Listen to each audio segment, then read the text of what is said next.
Welcome back to the Whiskey Couch with me, Gustav Miller, and today's whiskey, which is the Wolfburn Morven. I think that is how you pronounce it.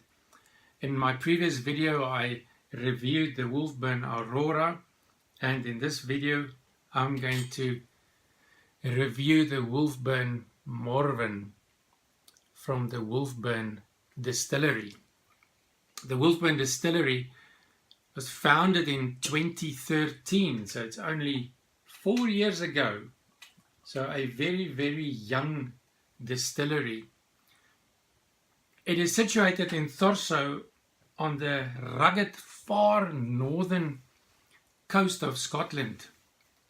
And it is the most northerly distillery in Scotland on the mainland at the moment. It used to be Old Pulteney until this distillery opened 4 years ago, and it is built right next to the ruins of the original Wolfburn Distillery, which was founded in 1821, almost 200 years ago.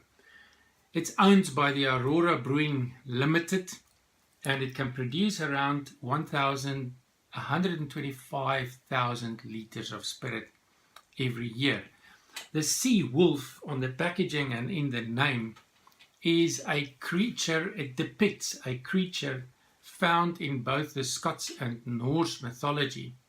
Lives on land and sea, and it is said to bring good luck according to legend by those fortunate enough to see it. Back to the whiskey. Wolfburn Morven, the lightly peated expression from the Wolfburn Distillery. Very light in color, I would say a pale straw color, which is indicative of the ex-Bourbon casks in which this whiskey was matured. Smoky, blossoms and fruit.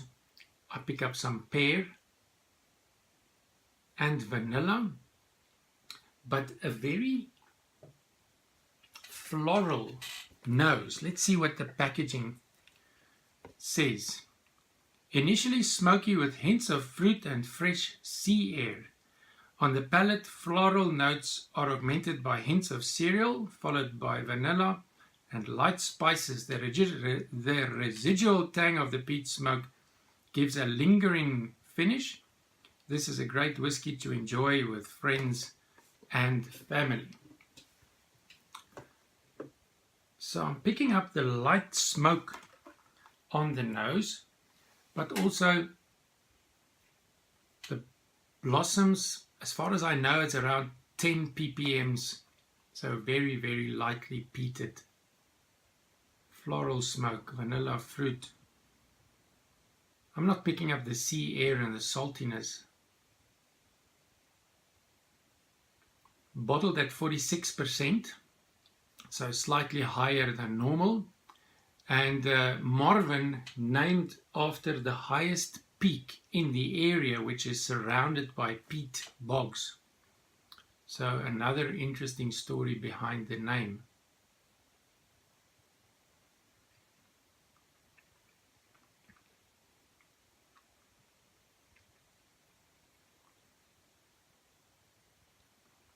Vanilla,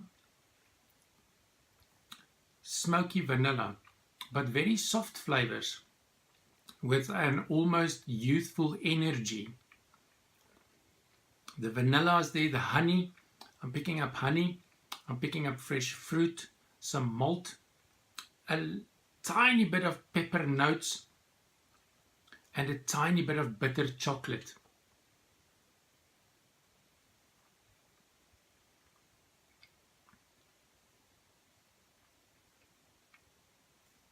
Cereal.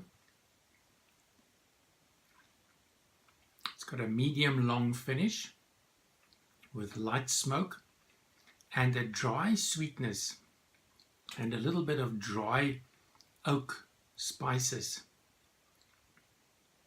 The House of Malts reported that this was one of the most exciting releases in 2017. Everybody was waiting to see what's going to come from this very young distillery. non-chill filtered and absolutely natural color. A bit pricey, as with the Wolfburn Aurora, for a no age statement whiskey, around 40 plus pounds in the UK and 700 to 800 South African rand here in South Africa. So a bit pricey, but still very exciting. New distillery, and everybody wants to know what's going to happen with the releases. I'm quite impressed with a young whiskey that is actually has this almost semi-mature character. I'm impressed. If you want to pair this whiskey with a food snack, I discovered these white whispers.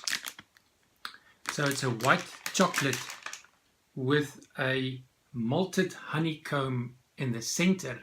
So after you've taken a sip of the whiskey, you take the food snack,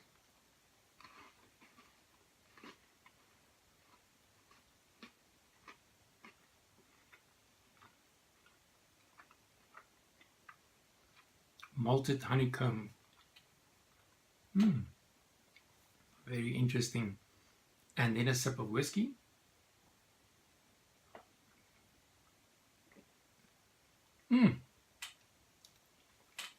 It just goes hand in hand. The malted honeycomb center of the chocolate ball, it connects with the honey and the malt components of the flavor profile of this whiskey. It's a wonderfully complementary pairing. I will definitely give this pairing a 4 out of 5. So you can try this and you will see that you'll enjoy it as well. Thank you for watching. Remember to subscribe to our YouTube channel, and I'll see you again tomorrow with more whiskey tasting, whiskey reviews, and whiskey pairing. Slàinte.